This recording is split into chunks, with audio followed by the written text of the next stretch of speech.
성도님들이 저와 마찬가지로 뭔가 문제가 생겼을 때 기도한다라고 말할 가능성이 많을 것 같습니다.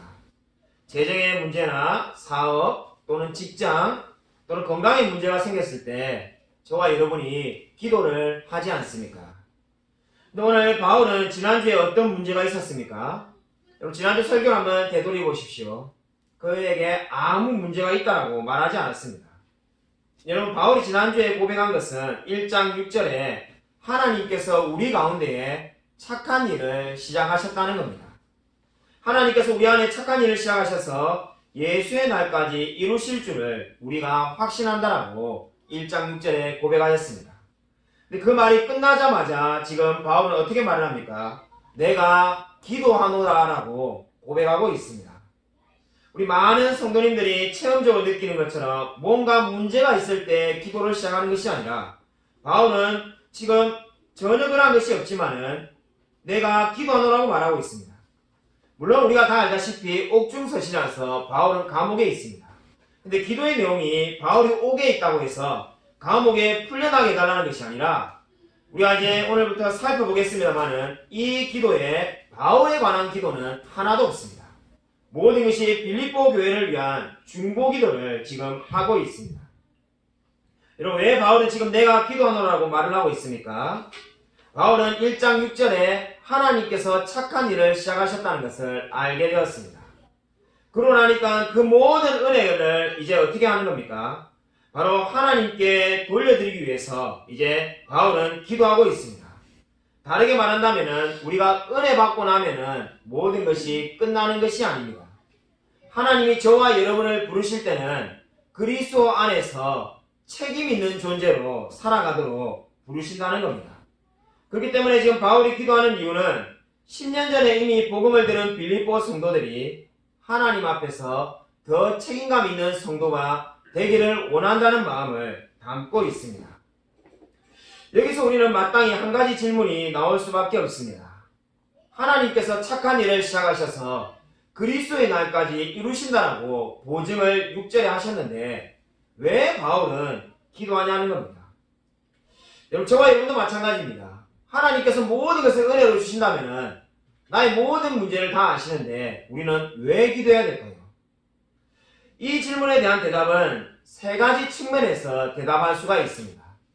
첫 번째, 저와 여러분이 하나님께서 모든 것을 알지만은 기도해야 되는 이유는 하나님께서 우리에게 축복해 주시는 방편이 바로 기도를 통해서 복을 내려주신다는 겁니다. 저와 여러분에게 하나님의 은혜를 주시는데 그 모든 은혜를 기도를 통해서 내려주시기 때문에 우리가 기도를 해야 된다는 겁니다. 두 번째로 저와 여러분이 기도해야 되는 이유는 하나님의 주권을 강조한다고 해서 저와 여러분의 책임이 아무것도 없는 것이 아니라는 겁니다. 하나님께서 모든 선한 일을 이루신다고 해서 우리가 할 일이 아무것도 없는 것이 아닙니다.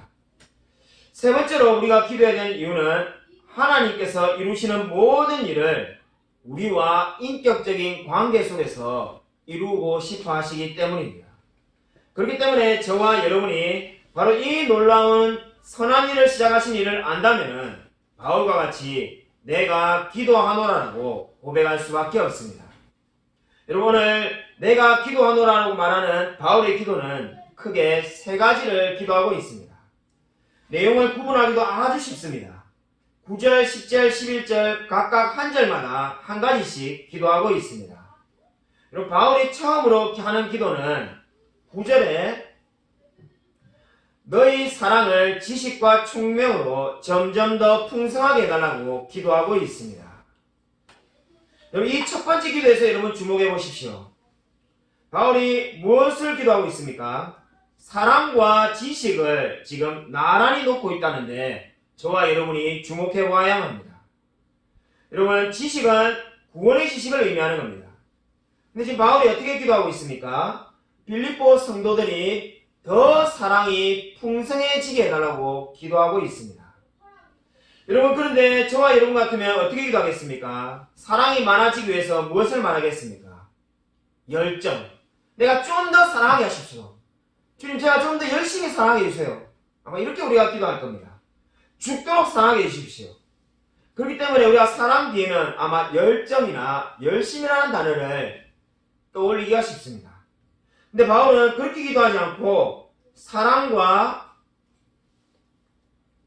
무엇을 붙여놓고 있습니까? 지식을 나란히 놓고 있습니다. 사랑을 지식과 모든 총명으로 풍성하게 해달라고 기도하고 있습니다. 여러분, 이 이유가 무엇입니까? 저와 여러분의 하나님을 향한 그 사랑은 반드시 구원의 지식 안에 통제되어야 되기 때문입니다. 여러분, 이 사실을 아는 것이 너무나 중요합니다. 저와 여러분이 하나님을 사랑하는데 그 사랑은 반드시 통제되어야 됩니다. 어디 안에 통제가 되어야 됩니까? 구원의 지식 안에 통제되어야 됩니다. 여러분, 어렵게 생각할 필요 없이 여러분, 이단들도 하나님을 사랑한다고 말합니다. 근데 그들이 왜 우리가 잘못되었다고 말합니까? 구원의 지식 안에 그 사랑이 통제되어 있지 않기 때문입니다. 그분들이 어떤 면에서 우리가 더 열렬하게 사랑합니다. 어떤 사람들은 직장도 포기하고 인생을 다 포기하고 그 이단에 머물러 사는 사람이 있습니다. 그냥 겉보기만 보면 더 뜨겁죠. 그러나 왜 우리가 잘못되었다고 말합니까? 구원의 지식 안에 통제되어 있지 않기 때문입니다. 오늘 바울은 지금 어떻게 기도하고 있습니까? 너희 사랑을 지식 안에 풍성하게 해달라고 말을 하고 있습니다. 여러분, 이 기도가 무엇을 의미합니까? 저와 여러분의 어떠한 영적인 수준으로 사는지는 바로 어떻게 생각하느냐에 달려있다고 성경이 말을 하고 있습니다. 여러분이 진정으로 더 그리스도를 닮아가며 하나님을 닮고 싶습니까? 그러면은 우리는 어떻게 생각하기 쉽습니까? 열정을 가져야 되겠다라고 먼저 생각하기 쉽습니다. 근데 성경이 먼저 강조하는 게 뭡니까? 물론 열정도 중요하지만은 지식이 있어야만이 영적인 수준이 자라갈 수 있다고 말씀하고 있습니다.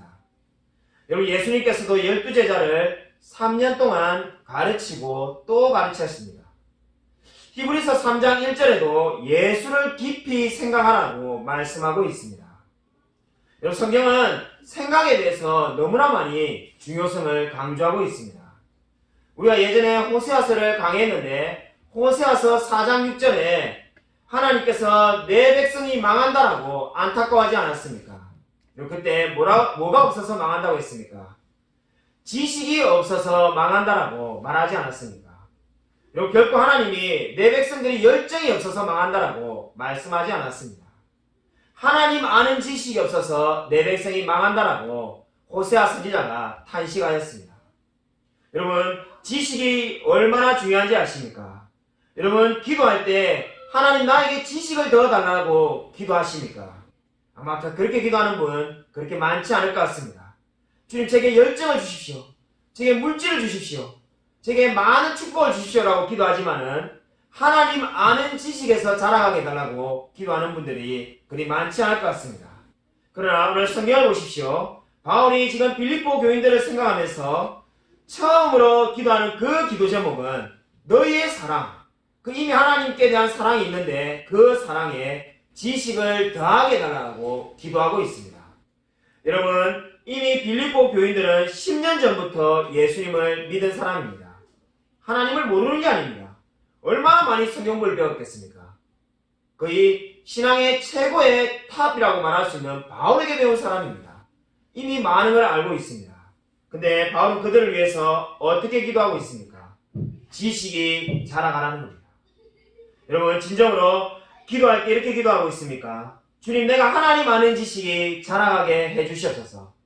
주님, 내가 지금은 하나님을 너무나 미약하게 알고 있지만은 더 많이 알아갈 수 있게 되기를 소원합니다라고 기도하고 있습니까? 여러분, 진정한 그리스도인이 되기 위해서는 영적인 사고를 해야만 합니다. 여러분, 한번 로마서 12장 2절을 찾아보시기 바랍니다. 우리 한번 영적인 사고의 중요성에 대해서 로마서 12장 2절을 찾아보겠습니다. 로마서 12장 2절입니다.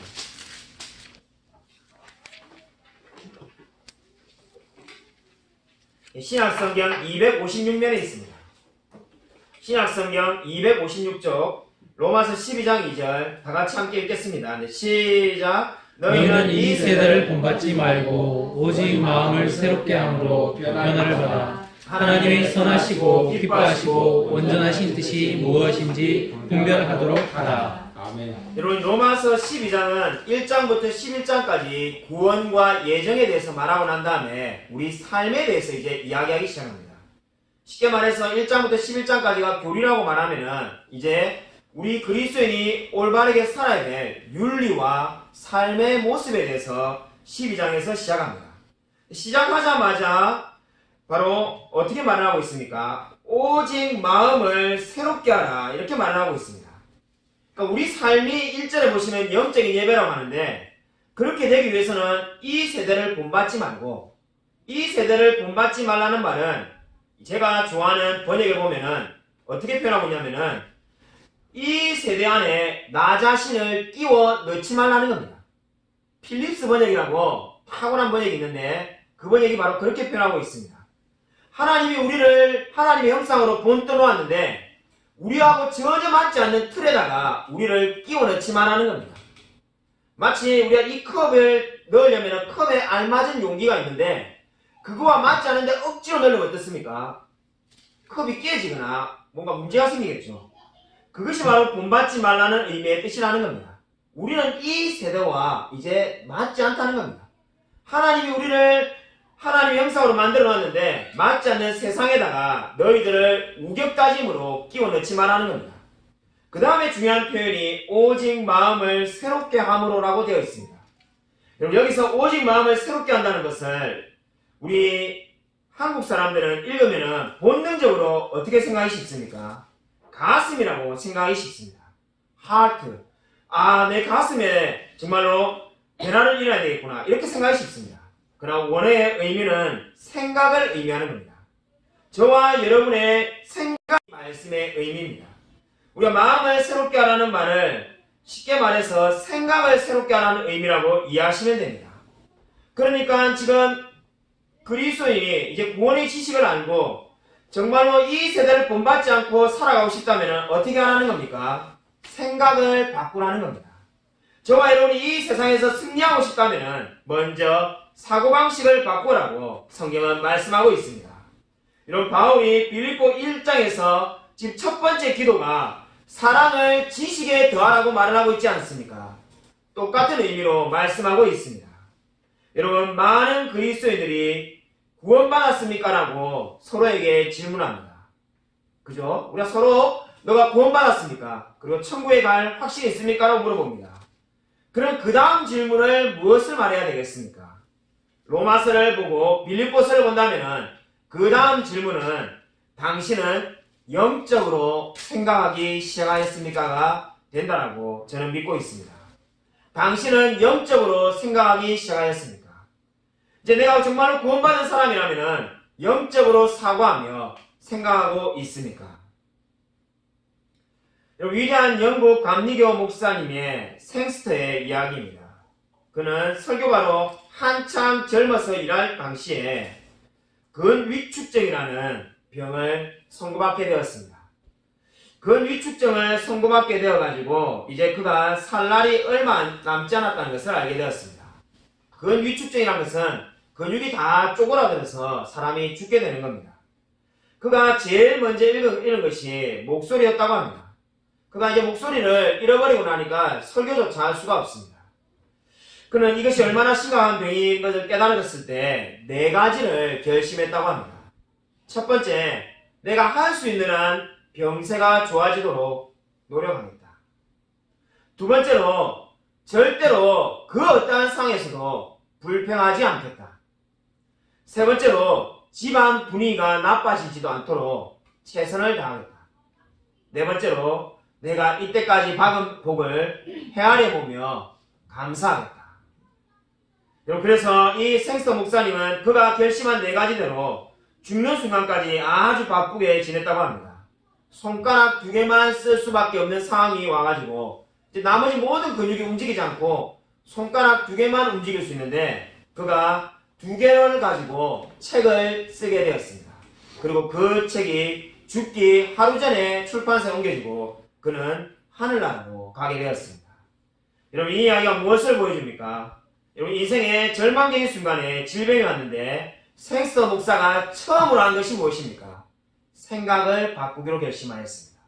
그래서 4가지를 결심한 거죠. 여러분 인생에 고난이 있습니까? 무슨 문제가 있습니까? 첫 번째로 해야 될 것은 생각을 바꾸는 것입니다.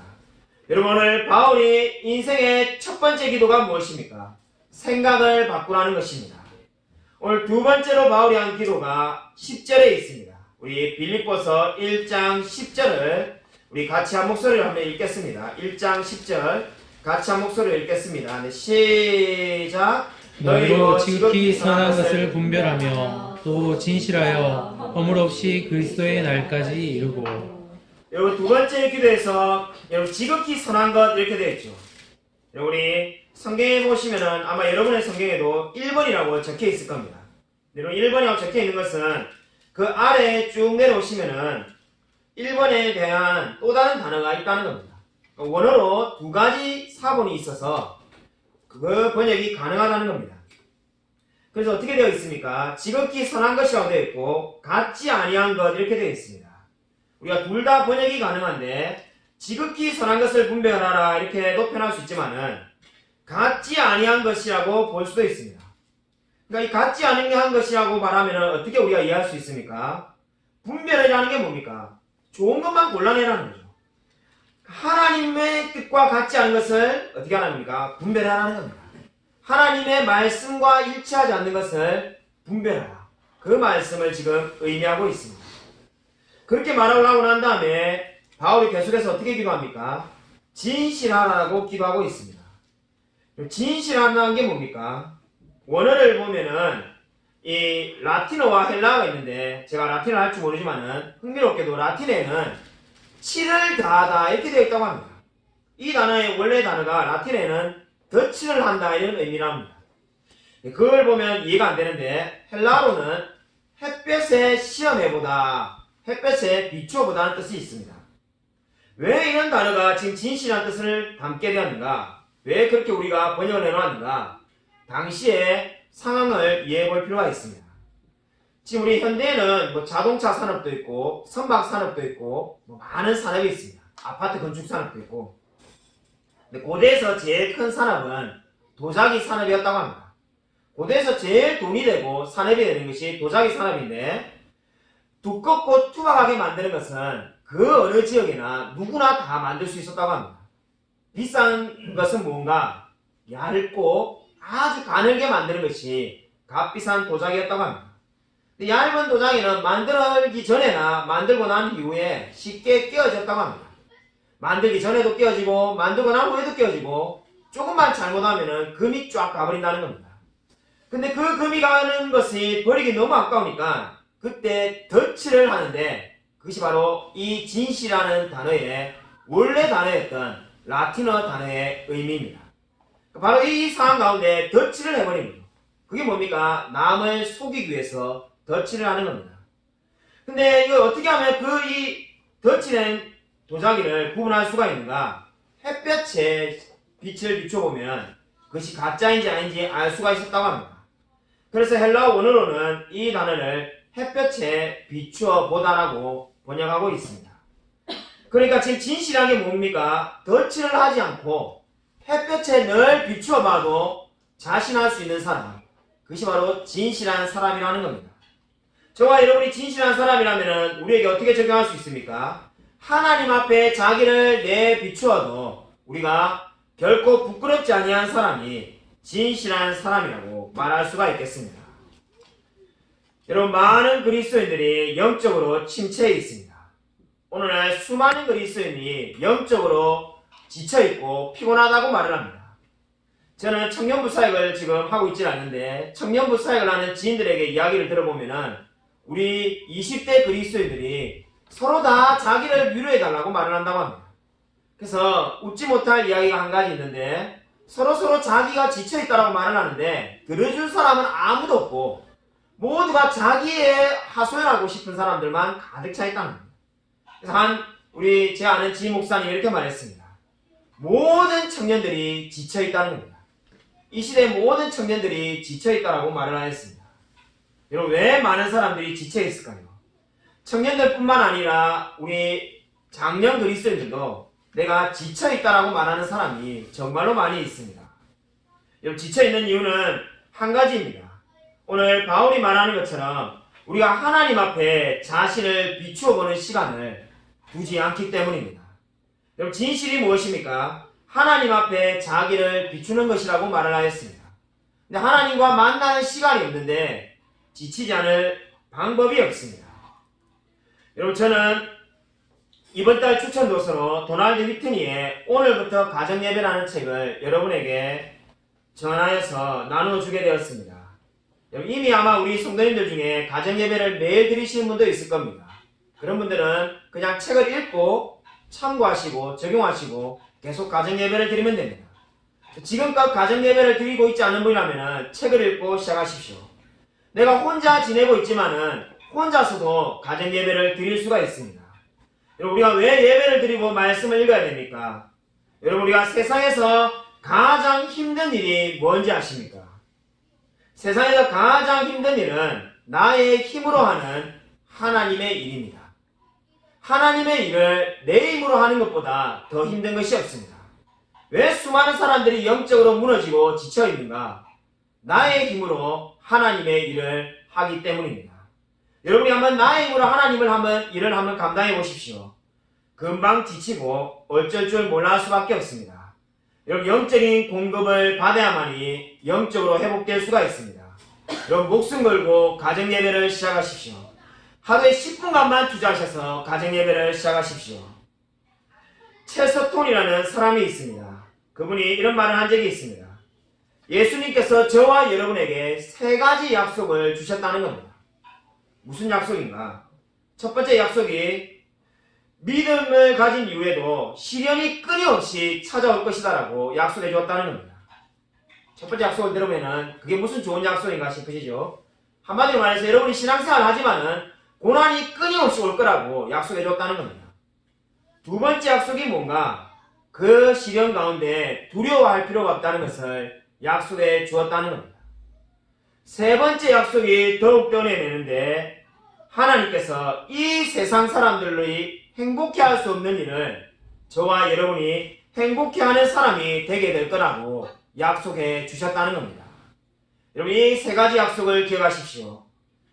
저와 여러분에게 끊임없이 시련이 있을 것입니다. 그리고 우리가 두려워할 필요가 없다는 것을 하나님께서 약속해 주셨습니다. 그리고 세 번째로 이 세상 사람들이 행복해할 수 없는 그 가운데서도 저와 여러분은 행복해하는 사람이 될 것이라고 하나님이 약속해 주었습니다. 미국인 의사 조지 할리라는 사람이 있었습니다. 임신한 아내를 데리고 아프리카의 라이베리아라는 곳으로 선교를 하러 갔습니다.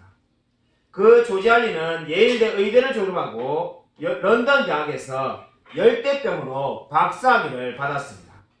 그는 아내와 같이 17일을 걸어가지고 도착한 외딴 정글에서 라이베리아 선교 사역을 시작하게 되었습니다. 예일대 의대를 졸업하고 런던에서 박사학위도 있는 사람이 아프리카에 가서 복음을 전하기로 결심하였습니다. 복음을 잘 전하는 사람이 될 줄 알고 믿었는데 5년이 지났는데 한 명도 전도하지 못하였습니다. 얼마나 절망했는지 모릅니다. 매주마다 사람들을 초청했는데 그 어떠한 사람도 예배드리러 오지 않았다고 합니다. 그러니까 늘 5년간 그 부부만 예배를 드린 거죠. 5년이 지났을 때 사랑하는 아들이 풍토병에 걸려서 주변에 있는 아프리카 사람들 중에 그 누구도 도우러 오지 않고 단 한 사람만 장례식에 와서 같이 흙을 덮으며 도와주었다고 합니다. 이 의사 조지 할리와 임신한 아내가 대성통곡하며 울기 시작합니다. 우는데 아프리카인이 우는 건 당연하니까 그렇게 묻습니다. 여러분, 힘내십시오 하고 위로하는데 할리가 이렇게 말합니다. 제가 지금 울고 있지만은 하나님께서 위로해 줄 줄 믿는다라면서 자신은 이 아픔을 이겨낼 거라고 고백합니다. 이 고백을 듣고 난 다음에 아프리카인이 온 마을에 뛰어가서 이렇게 외칩니다. 백인이 우리처럼 울고 있다라고 처음에 소리지르기 시작했습니다. 사람들이 흥미롭게 듣는 거죠. 백인의 아들이 죽었다니까 이제 가식거리지 않습니까? 와서 이제 다 얘기를 듣습니다. 그러고 난 다음에 그 흑인이 이렇게 말을 했다고 합니다. 그런데 그 백인은 울기만 하고 끝난 것이 아니라 소망을 가지고 담대하게 회복되는 걸 보고 내가 놀랐다고 말합니다. 그 다음 주에 예배당에 그 모든 아프리카인들이 다 함께 예배드리러 나왔다고 합니다. 할리가 라이베리아에서 35년 동안 선교를 했는데 그가 최초로 라이베리아에서 지도를 만든 사람으로 지금도 존경받고 있습니다. 여러분, 이 이야기가 무엇을 보여줍니까? 그리스도인은 행복해할 수 없는 일에도 행복해할 수 있는 사람입니다. 바로 오늘 바울이 기도하는 내용이 그 내용인 것입니다. 무엇을 풍성하게 달라는가? 바로 하나님의 은혜로 늘 진실하며 허물 없이 살아가며 기쁨이 넘치는 사람이 되게 달라고 기도하고 있습니다. 여러분, 바울의 세 번째 기도 11절을 한번 주목하여 보십시오. 바울은 의의 열매를 맺게 달라고 기도하고 있습니다. 의의 열매를 맺게 달라. 이런 어떤 생각이 먼저 드십니까? 이것은 그리스도께서 하시는 일이 아닌가 하는 생각이 들지 않습니까? 우리가 너무나 다 암송하고 있는 오늘 우리 드림부 학생들 오후에 암송해야 될 고린도후서 5장 21절에 그리스도가 의가 되셨다라고 선언하고 있습니다. 찾았지 않아도 여러분이 다 아실 겁니다. 여러분, 그 유명한 고린도후서 5장 21절을 보면은 그리스도가 의라고 분명히 말을 하고 있습니다. 근데 왜 우리 보고 의의 열매가 가득하길 원한다고 말을 하는가? 도대체 무슨 의미인가?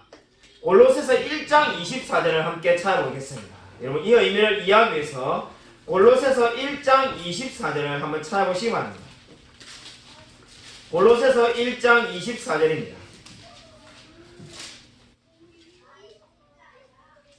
골로새서 1장 24절 신약성경 325면에 있습니다.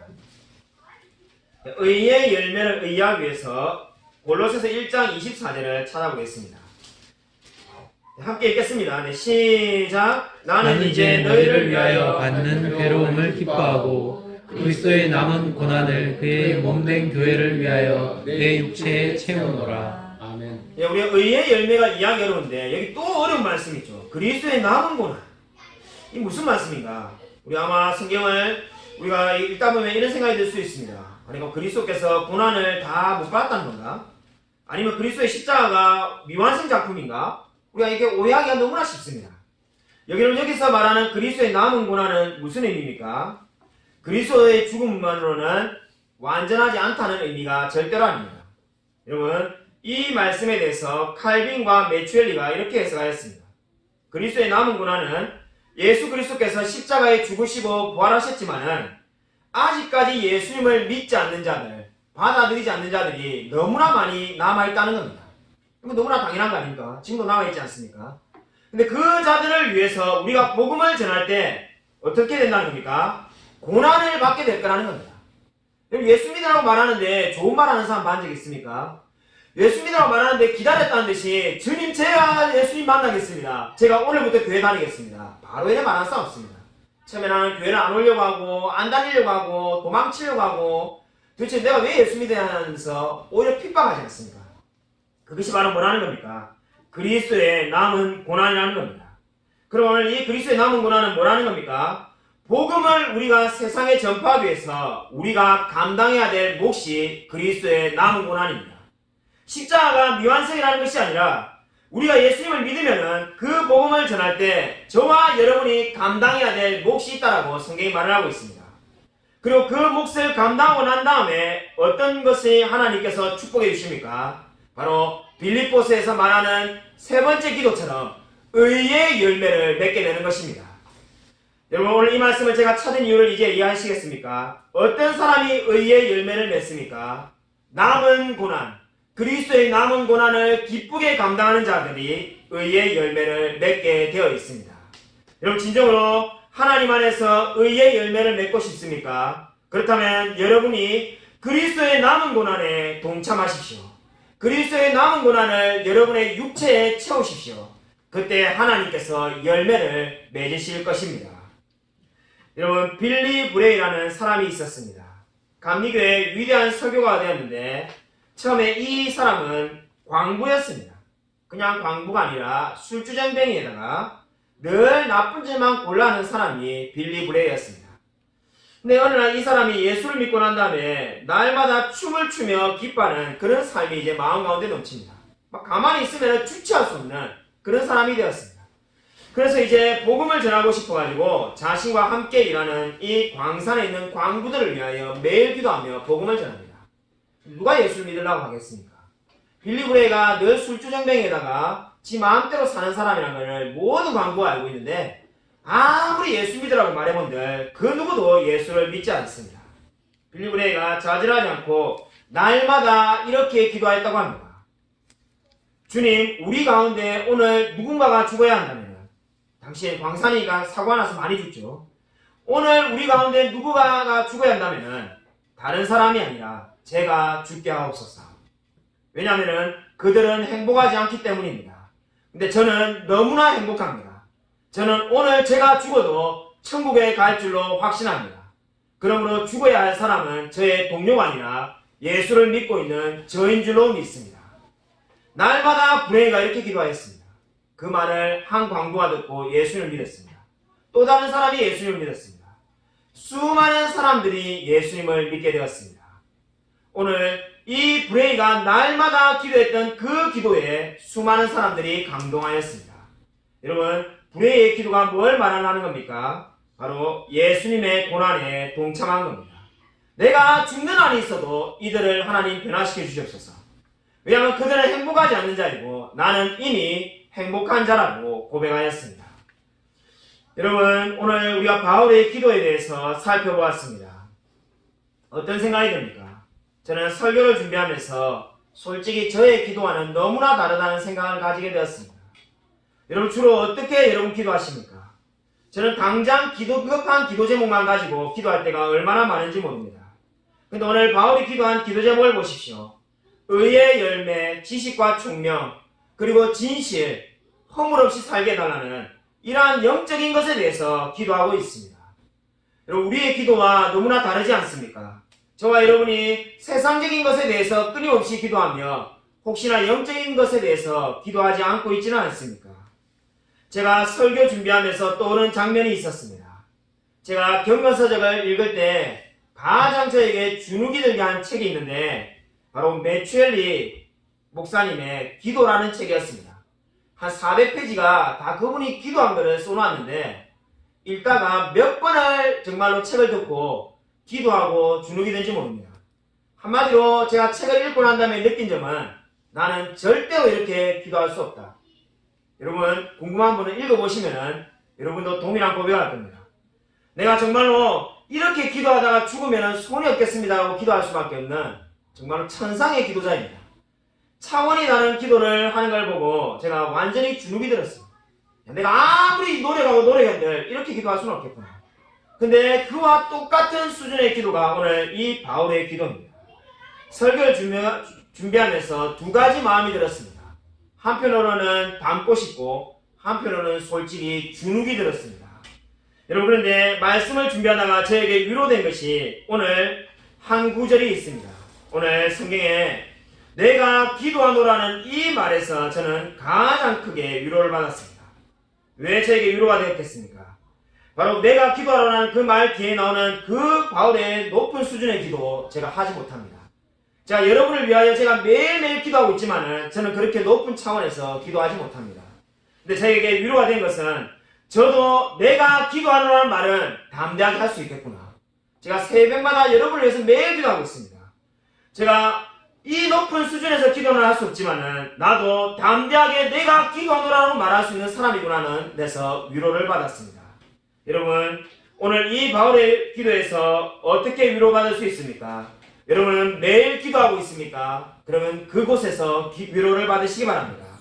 바울과 같이 우리가 높은 차원에서 기도할 수는 없다 할지라도 우리가 나는 날마다 기도하노라고 고백한다면은 그것을 가지고 하나님께 담대하게 나아가십시오. 여러분, 하나님께서 그 기도 가운데 반드시 역사하실 것입니다.